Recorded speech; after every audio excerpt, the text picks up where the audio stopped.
एक गुजरात के कोई भाई ने पत्र लिखा है। उस पत्र में उसने लिखा है कि मुझे लिखना भी नहीं आता, मेरी भाषा समझे ना समझे। आइसक्रीम का ठेला लगाता है। जिसने लिखा होगा वो अगर बैठा होगा तो दोनों हाथ हिला देना। भाई पत्र ढूंढूंगा फिर पढ़ूंगा, पत्र ढूंढूं फिर पढ़ूं, तो कोई बैठा हो वो तो हाथ हिला देना। आइसक्रीम का ठेला लगाता था।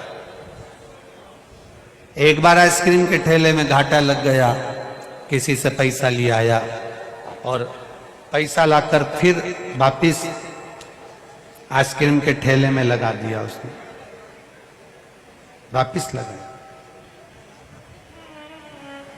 और फिर ठेले में लगाया, फिर कर्जा हो गया। कर्जा बढ़ते चले गया, बढ़ते चले गया, बढ़ते चले गया। आखिरी में करे क्या, रोता बिलखता। रोटी तक लोग खाने नहीं देते, ठेला उठाकर ले गए। रोड पर बैठकर सब्जी का सामान बेचने लगा। सब्जी का सामान बेचते बेचते सब्जी की टोकरी भी उठाकर ले गए जिनका कर्जा देना था। पत्र देखिए उसने लिखा, बैठा हो तो हाथ उठाना। और सब्जी की टोकरी भी उठाकर ले गए, उसकी नहीं बची। जब भी वो कोई काम करता जिसका कर्जा था वो उठा उठा कर ले जाता। बड़ा दुखी, बड़ा तकलीफ।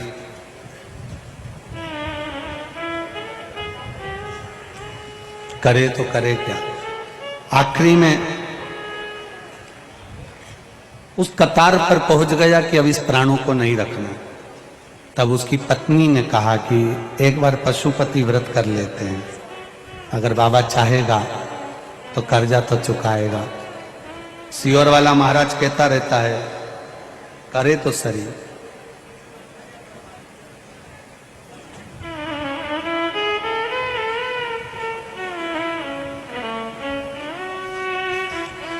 और बहुत प्रयास करा उसने, पत्र है इसमें, बहुत प्रयास।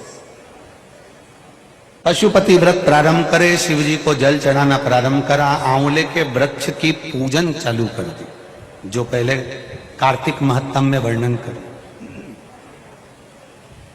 उसने पत्र में लिखा है, गुरुजी 2 सोमवार निकले, कोई रोज निकल कर जाता था, उसने देख लिया और उसने कहा मैं डलिया छुड़वा देता हूँ, ठेला छुड़वा देता हूँ। और उसने मेरा ठेला छुड़वाया। मात्र 20-22 हजार का कर्जा था। मैंने फिर बाबा का नाम लेकर आइसक्रीम का ठेला चालू करा और बाबा की कृपा से कर्जा भी चूक गया। अब 4 ठेले बाबा की कृपा से आइसक्रीम के चल रहा है। शिव तत्व